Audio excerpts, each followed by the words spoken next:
into the sea. They intended to go overboard, hoping to get to land in that way. Then Paul said to the captain, "Except these abide in the ship, ye cannot be saved."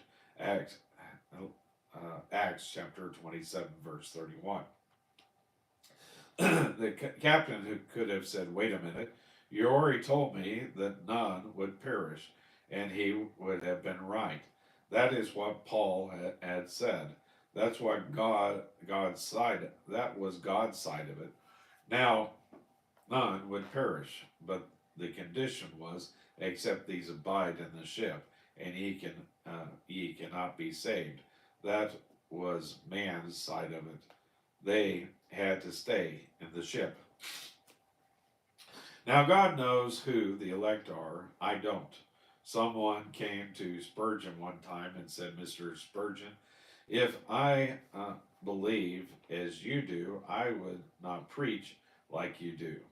You say you believe that there are the elect, and yet you preach as everyone can be saved."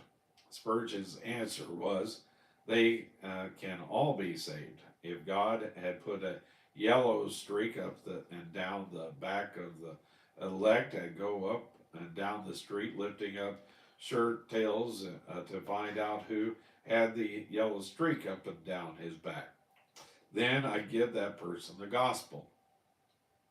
But God didn't do that.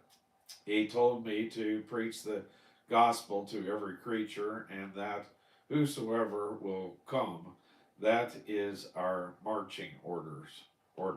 And as far as I am concerned, until God gives me the roll call of the elect, I'm going to preach the whosoever will gospel. That is the gospel we are to preach today. Someone else has put it like this: on the door to heaven from our side, it says, "Whosoever will may enter. I am the door. By me, if any man." Any man, that means you. You can come in and find pasture and find life. When you get on the other side of the door someday in heaven, you're going to look back, and on that door you will find written, "Chosen in him before the foundation of the world." I haven't seen that side of the door yet, therefore I give God, since he is God, the right to plan his church. A friend of mine down in Florida once showed me the blueprints of a home he was going to build. He had planned it and had it all marked out in the blueprint. They had only laid the foundation.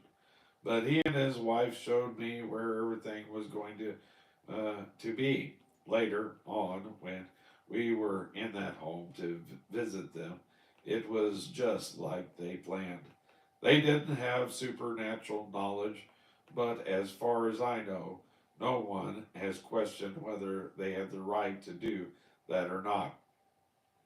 They did have the right, and they did it according to their plan. God has planned the church. After all, this is his universe, and the church is his church. What is his plan? According as he hath chosen us in him before the foundation of the world, that we should be holy,